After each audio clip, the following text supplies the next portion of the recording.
Welcome to the second part of our video on acid, bases, and salts.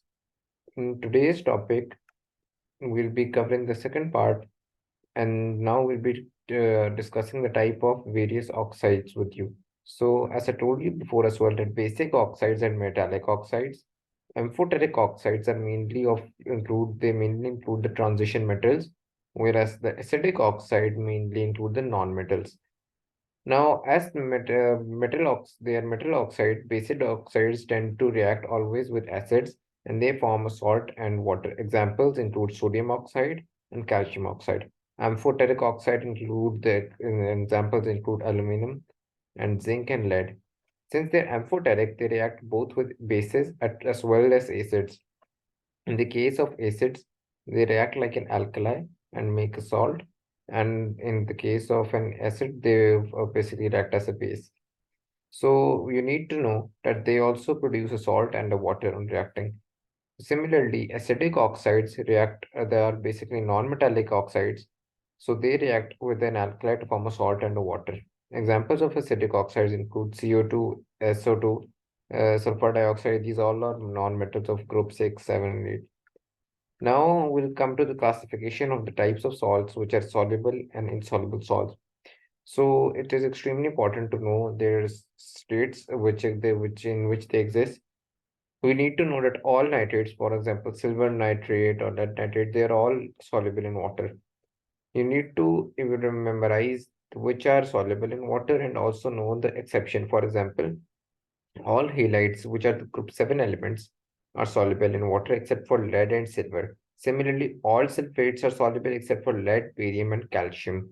Now, you need to know that generally all group 1 metals and ammonium salts are soluble. So, even in those classes which are insoluble, the exception would be group 1 and ammonium salts. For example, in the case of carbonates, we'll study later in the video that all carbonates are insoluble except for group 1 and ammonium salts.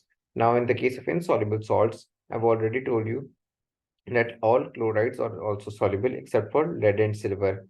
And we talked about sulfates right over here that these three are insoluble. Now, there are several methods of preparing salts.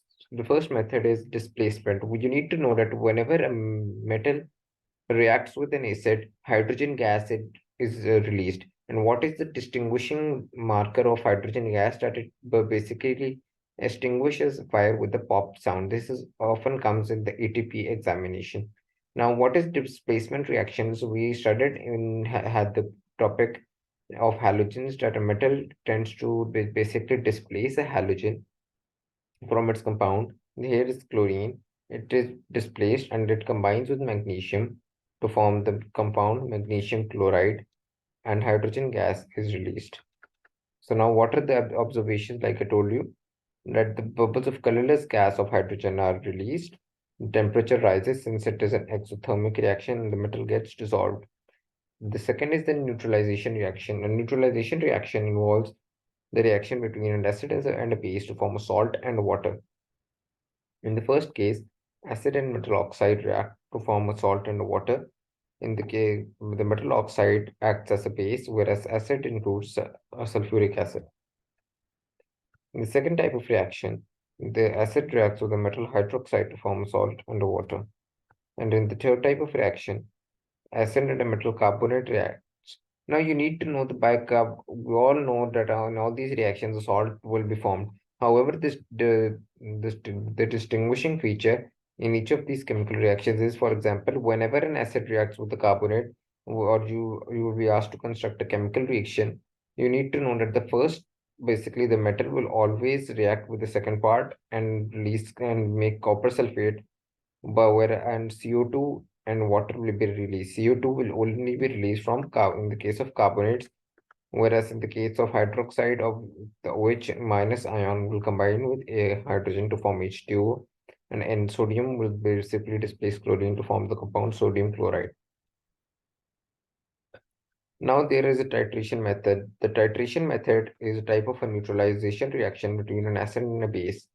In it, the indicator phenolphthalein is basically used, and we all know that phenolphthalein gives colorless reaction in the case of acids, and it is pink color in the case of a base. So we tend to basically add phenolphthalein to the indicator as to the indicator and the fill the burette to the 0 mark. Initially, the color is pink because it is filled with acid. However, as the NaOH basically starts to drop and when the endpoint is reached, the endpoint is formed when the solution turns colorless. It means that the amount of alkali the solution has become alkaline. This marks the point at which the solution has been completely neutralized. Now, the precipitation method. Precipitation, as the name suggests, is the method which involves filtering out the insoluble salt from the chemical reaction.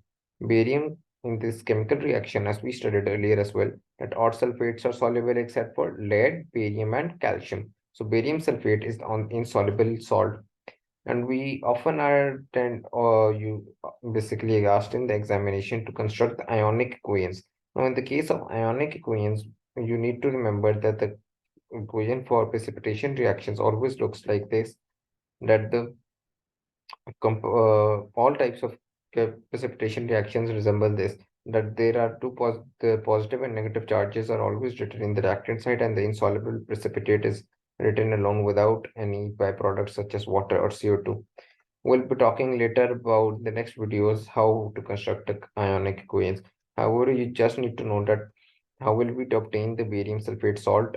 We know that by the process of filtration, we can easily obtain the insoluble salt which has been left over. In this case, the salt is barium sulfate. And in the exam questions, they basically tell you that we have to obtain dry precipitate. So what you will do, you will either dry it with filter paper or place it in an oven. Now, this is a lot of information, so I'll just be telling you the important stuff. The most frequently asked substances or chemicals in the reaction exam are that they ask what is the identification of CO2. So you need to know that CO2 turns lime water milky. And in the case of chemical reaction, when it is emitted, it turns to basically it releases effervescence. In the case of oxygen, it relights a glowing spin. Hydrogen, we just talked about as well, its chemical distinguishing factor. And ammonia, as we all know, it's a base, it will turn red litmus paper blue. Now, in the case of carbonate, why does it produce effervescence? Because we discussed earlier that carbon dioxide is produced. In the case of cations, you need to memorize the transition elements color mode. For example, we know that iron exists in both Fe2 plus and Fe2 plus, Fe3 plus oxidation states, it being a transition element. So you need to remember that the Fe3 plus ion state always exists in the red-brown precipitate form, whereas Fe2 plus substance always exists in the green form. Similar is the case is with aluminum. However, in the case of aluminum, it produces white precipitate, and all other basically ions also produce white precipitate, except for copper, which has a light blue precipitate. Now we'll be talking in our later videos about how about this information and telling you the concept behind it. But in order for you to completely understand what means insoluble in excess and soluble in excess, I'll have to construct chemical reactions, and then I'll explain it to you so you can be able to understand it better. Now we'll be doing the other part of the chapter. So now we'll be starting the chapter of dynamic equilibrium. As we have studied in our earlier chapters, that whenever a reaction proceeds, it can exist in the forward direction or backward direction, which we studied while studying rate of reaction. So for example, if I talk about the basic example, we know that ice can be melts in the form of water when we take it out of the freezer, because the temperature rises above 0 degrees, and we place it again into the freezer, it will be changed back into solid form in the form of ice. So the reaction proceeds in both forward and backward ways. Now, this forward reaction is represented by the forward arrow, whereas the reversible reaction is represented by the backward arrow. Now, the definition of dynamic equilibrium is frequently asked, and it is that It is a type of chemical reaction in which the rate of the forward reaction is equal to the rate of the backward reaction, and the amount of products and the reactants which are produced always remain constant. So there are two things to know. The rate of the forward and the chemical reaction are equal, and the amount of products and reactants are constant. So in this case, there is no neither product nor neither more product being formed or the reactant isn't being used up much. Now it has several commercial applications. The Haber process involves the manufacture of ammonia in industries, and the application of ammonia, we all know, it is used to make fertilizers. So now this chemical equation, you should know that the forward reaction is exothermic. Exothermic means that the more product will be basically achieved whenever the temperature is kept low. So ideally, in order to achieve more and more amount of ammonia, the reaction should proceed at low temperature and low pressure. However, the exam question which is frequently asked is what is the compromise which is achieved in Haber process? As we all know that there will be more yield if we decrease the temperature because the equilibrium will shift to the forward reaction and yield more amount of ammonia. However, you need to remember from the chapter of rate that we basically studied that the rate of reaction depends on the temperature. The greater the temperature, the greater the rate of reaction due to the greater collisions of molecules due to greater kinetic energy.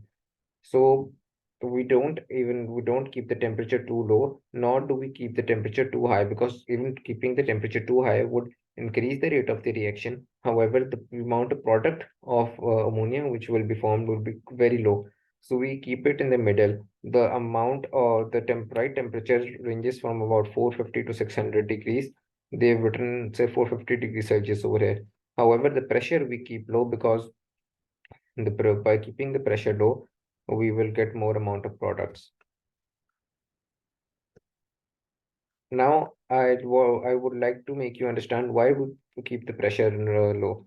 The concept behind this is that, as you can see, that what does dynamic equilibrium do? Dynamic equilibrium tends to produce the exact opposite reaction action, which will aim to restore the chemical equilibrium. In this equation, you see that by basically moving it to a lower pressure, we will encourage the equilibrium to move towards higher gas volumes.